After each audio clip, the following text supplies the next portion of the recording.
Assalamualaikum warahmatullahi wabarakatuh. Waalaikumsalam Waalaikumsalam warahmatullahi wabarakatuh. warahmatullahi wabarakatuh.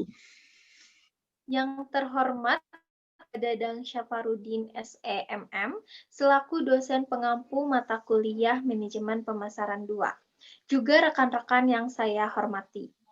Puji serta syukur, marilah kita panjatkan ke hadirat ilahi Robi. Salawat serta salam kepada baginda Sallallahu Alaihi Wasallam. Saya, Syifa Latifah Qadariyah, selaku moderator, akan membimbing jalannya diskusi ini. Sebelumnya, saya akan memperkenalkan anggota kelompok 1, yang mana anggota bernama Esa Abdul Gina sebagai pemateri 1, Agung Firdaus sebagai pemateri 2, dan Fitri Utami sebagai pemateri 3. Adapun topik yang akan kami bicarakan pada hari ini yakni mengenai analisis SWOT pada clothing konveksi. Sebelumnya, izinkan saya untuk membacakan profil singkat dari clothing konveksi.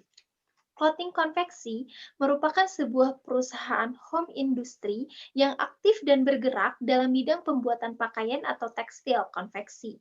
Clothing konveksi didirikan pada tahun 2012 oleh Bapak Tony Sanjaya. Perusahaan ini berlokasi di Jalan Guntur Sari, nomor 38, Desa Hurpanggung, Kecamatan Tarogong Kidul, Kabupaten Garut. Clothing konveksi didirikan pada tahun 2012. Clothing konveksi ini memproduksi berbagai jenis pakaian seperti kaos, kemeja, jaket, dan celana. Tak hanya itu, clothing juga memproduksi aksesoris misalnya topi. Baiklah, acara selanjutnya yaitu penyajian materi. Saya memberi kesempatan kepada Saudara Esa Abdul Gina untuk menyampaikan materinya. Kepadanya saya persilahkan.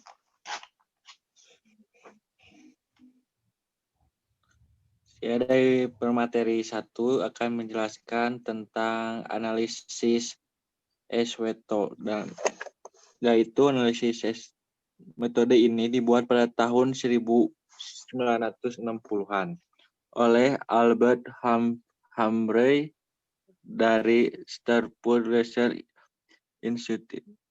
Selama penelitian yang dilakukan untuk mengidentifikasi mengapa perencanaan perusahaan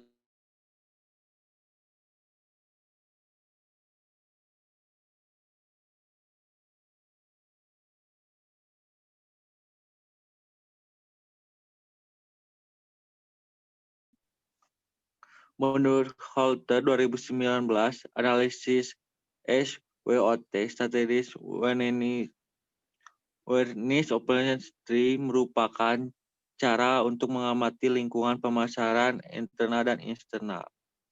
Menurut Gottisdormo 2001, kata SWOT merupakan pendekatan dari terjemaah menjadi kekuatan kelemahan peluang ancaman terjemaah tersebut sering disingkat menjadi kekepan.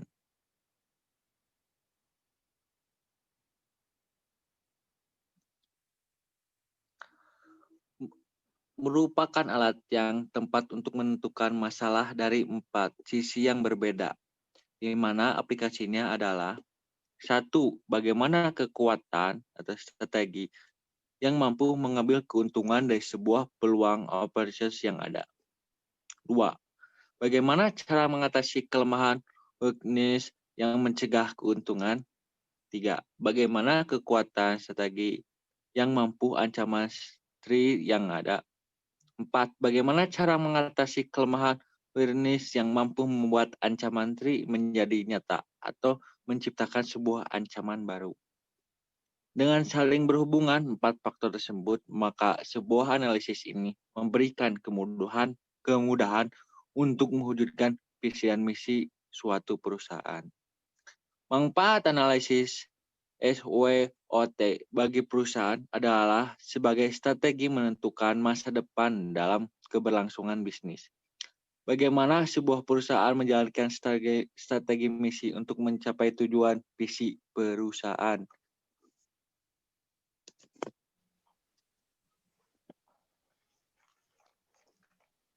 Terima kasih kepada Saudara Esa yang telah menyampaikan materinya. Selanjutnya, materi akan dilanjutkan oleh Saudara Agung Firdaus sebagai pemateri 2. Kepadanya saya persilahkan. Baik. Identifikasi faktor-faktor internal. Kekuatan. 1. Memakai bahan-bahan yang berkualitas. 2. Memperhatikan tingkat kerapihan dalam proses penjahitan. 3. Controlling yang baik dalam berbagai komponen produksi. 4. Memiliki desain yang berkarakteristik. 5. Pemasaran sudah menyeluruh di Indonesia. Kelemahannya atau weakness. 1. Deadline yang kadang bentrok. 2. Bahan baku yang terbatas atau sulit ditemukan yang sesuai harapan. 3. Dalam hal pemasaran produk hanya melalui channel terdekat. 4. Mesin-mesin produksi yang terbatas. 5. Kurangnya tenaga kerja. Yang selanjutnya, identifikasi faktor-faktor eksternal. Peluang atau opportunities. 1. Membuat iklan di berbagai sosial media dengan kreatif dan menarik. 2. Menambahkan relasi dalam menemukan sumber bahan baku berkualitas. 3. Tenaga kerja ahli dalam bidangnya. 4. Manajerial sumber daya yang efektif juga efisien. Yang 5. Manajerial keuangan yang baik. Yang selanjutnya, ancaman atau threat. 1. Desain yang ditiru atau dicuri kompetitor. 2. Harga saling menjatuhkan. 3. Teknologi yang semakin pesat. 4. Ketidakstabilan harga bahan-bahan. 5. Mesin-mesin produksi ekspor. Sekian dari saya. Terima kasih kepada Saudara Agung Firdaus yang telah menyampaikan materinya. Materi selanjutnya akan dibacakan atau disajikan oleh Saudari Fitri Utami. Kepadanya saya persilahkan. Baik, terima kasih kepada moderator yang sudah memberikan waktunya. Di sini saya akan memaparkan tentang tabel matrik profil kompetitor. Jadi di sini tidak hanya ada satu industri rumah tangga ataupun UMKM yang kami analisis, tetapi terdapat dua kompetitor yang kami analisis juga, yaitu yang pertama ada FR atau Fawaz Rabani, yang tepatnya yaitu di Jalan Permata Hijau Residen, Blok D15, Kecamatan Tarogong Kidul, Desa Sukagali, Kabupaten Garut. Dan yang kedua ada Seven Drains Apparel, yaitu tepatnya ada di Perumahan Gandasari. Nah, pada tabel matrik ini terdapat beberapa faktor-faktor strategis yang saling mempengaruhi dalam perusahaan tersebut, yaitu diantaranya ada harga, produk, promosi, lokasi, SDM, proses, lingkungan fisik, dan juga kekuatan keuangan. Di mana faktor-faktor strategis ini memiliki bobot, yaitu harga 1, poinnya untuk produk 1, untuk promosi 0,07, lokasi 0,06, sumber daya manusia 0,08, proses 0,09, lingkungan fisik 0,07, dan kekuatan keuangan 0,08. Nah, pada Clothing Science 2012 itu memiliki jumlah rating 24 dan jumlah bobot skor 9,28, sedangkan pada dua kompetitor ini yaitu bisa dilihat bahwa hasilnya lebih kecil jumlah rating dan juga bobotnya dibanding dengan Clothing Science 2012. Mengapa demikian? Karena faktor-faktor strategis dalam Clothing Science ini diantaranya mempunyai hal yang lebih unggul. Yang pertama itu ada pada harga. Di Clothing Science 2012 ini relatif harganya itu terjangkau untuk para konsumen. Dan yang kedua itu pada produk. Karena Clothing Science 2012 ini menggunakan bahan baku yang berkualitas sehingga produk terjamin. Dan juga dapat menjaga kepercayaan konsumen yang sudah diberikan.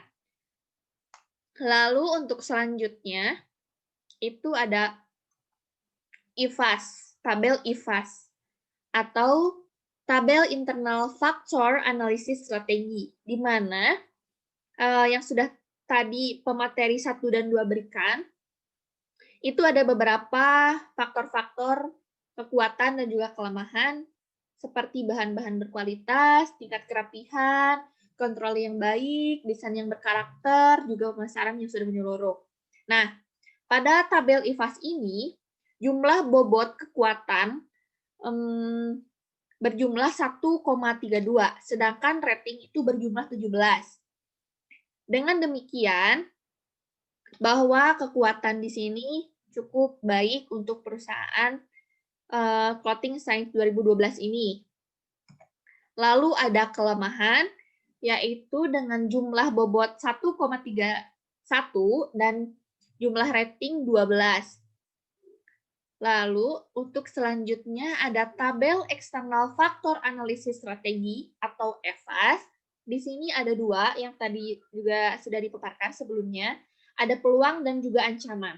Pada peluang, bobot ini berjumlah 3,17, cukup besar, dan juga rating berjumlah 17. Dan untuk selanjutnya ada tabel External Factor Analysis Strategi dengan jumlah bobot 2,35 dan skor 16. Ditotalkan di antara bobot peluang dan ancaman itu 5,42 dan untuk skor pada peluang dan ancaman itu 33. Mengapa tabel-tabel internal eksternal ini dibutuhkan? Ini akan menentukan bagaimana perusahaan dapat mencari atau mendapatkan cara strategi yang diperlukan oleh perusahaannya untuk bisa untuk keberlangsungan hidup perusahaan. Nah, yang selanjutnya ini ada matriks SWOT. Pada matriks SWOT di sini terdapat beberapa strategi perusahaan yang dapat dilakukan. Yang pertama itu tentunya ada dibagi 2, faktor internal dan eksternal, sudah dipaparkan sebelumnya. Yang pertama, bagaimana kekuatan bisa menjadi peluang perusahaan, ataupun bagaimana kaitan kekuatan dengan peluang yang bisa didapatkan oleh perusahaan. Yaitu strategi yang dapat diterapkan oleh perusahaan. Yang pertama, memperbanyak mencari sumber bahan baku yang berkualitas. Artinya perusahaan harus lebih gencar atau harus lebih banyak memperluas bagaimana mendapatkan sumber bahan baku yang berkualitas. Yang kedua, itu membuat promosi yang menarik dan juga inovatif. Artinya, perusahaan ini harus dapat mampu menguasai teknologi ataupun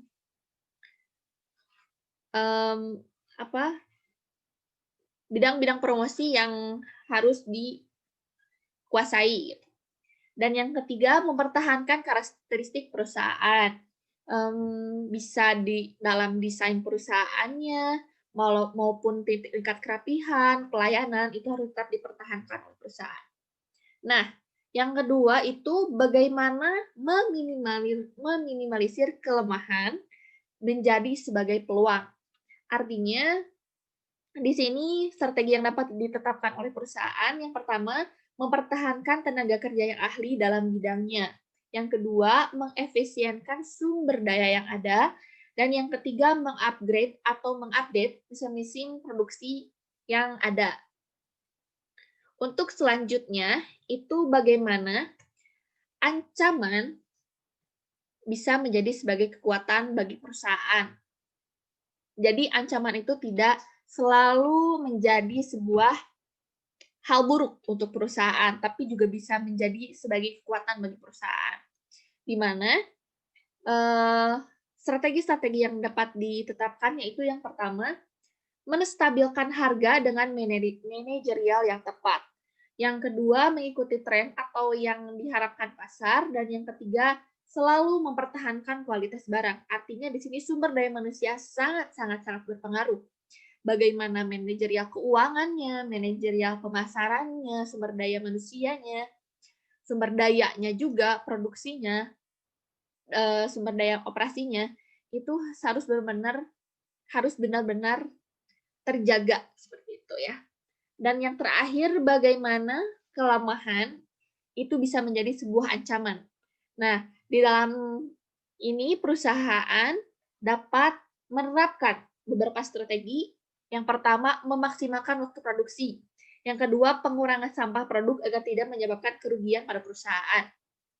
Dan yang ketiga, bertanggung jawab pada komplain atau saran dari konsumen. Baik, untuk selanjutnya itu ada diagram SWOT. Nah, seperti yang sudah saya paparkan sebelumnya, kenapa sih tabel EVAS dan IVAS itu diperlukan? Nah, disinilah tabel tadi EVAS dan IVAS itu dibutuhkan untuk bagaimana perusahaan dapat mengetahui tindakan manajerial yang nantinya harus dilakukan. Di sini diagram SWOT terdapat rumus ya untuk bisa mendapatkan tindakan manajerialnya. Terdapat dibagi beberapa kuadran. Nah, kebetulan pada Clothing Science 2012 ini yang kami kaji itu cukup bagus, cukup positif ya. Dapat dilihat bahwa ini S itu menandakan strength yang tadi hasil bobot yaitu 1,32 dan untuk kelemahan mendapat poin 1,31, untuk peluang 3,17 dan untuk ancaman itu bernilai 2,25. Bagaimana caranya agar mendapatkan diagram seperti ini? Yaitu yang pertama, kekuatan diselisihkan oleh kelemahan dibagi 2. Begitupun dengan peluang dan juga ancaman. Nah, terdapat diagram yang seperti ini nantinya. Ini untuk titik temu di mana peluang dan juga ancaman, dan di sini 0,5 itu untuk titik potong antara kekuatan dan juga kelemahan. Nah, di sini kita bisa lihat di sini kuadran 1 agresif plus gitu. Jadi sudah baik ya di dalam perusahaan Clothing Science 2012 ini. Maka dapat disimpulkan tindakan manajerial yang akan dilakukan oleh perusahaan, yaitu dengan titik singgung IVAS 0,5 dan EVAS 0,46 yang berada pada kuadran 1, yaitu kuadran agresif, maka dapat disimpulkan bahwa industri rumah tangga yang bergerak pada bidang konveksi ini dengan nama toko clothing berada pada kondisi yang sangat menguntungkan. Maka strategi yang harus ditetapkan dalam kondisi ini adalah mendukung kebijakan pertumbuhan yang agresif atau growth-oriented strategi, ataupun dengan rekomendasi strategi progresif. Artinya, organisasi dalam kondisi prima dan mantap sehingga sangat dimungkinkan untuk terus melakukan ekspansi, memperbesar pertumbuhan, dan meraih kemajuan secara maksimal. Mungkin itu yang dapat saya sampaikan. Saya kembalikan kepada moderator. Dipersilahkan. Terima kasih kepada Saudari Fitri Utami yang telah memaparkan materinya. Selanjutnya, kami akan menampilkan sebuah video kondisi di mana ketika kami melakukan observasi pada clothing konveksi. Berikut ini adalah videonya.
Alhamdulillahirobbil alamin. Materi sudah selesai dipaparkan. Sebelum ditutup, izinkan saya untuk membaca kesimpulan terlebih dahulu. Mengenai bisnis secara keseluruhan dan berkelanjutan adalah suatu keharusan bagi suatu perusahaan jika bisnis ingin berkembang. Dengan metode analisis SWOT ini, maka perusahaan bisa dengan mudah memantau dan melakukan improvisasi yang menyeluruh pada proses bisnis.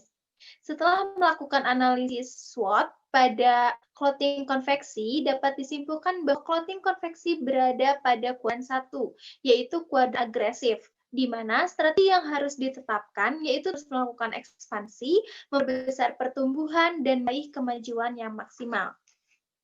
Sekian presentasi yang dapat kami sampaikan. Maaf apabila terjadi kesalahan. Wassalamualaikum warahmatullahi wabarakatuh. Waalaikumsalam warahmatullahi wabarakatuh.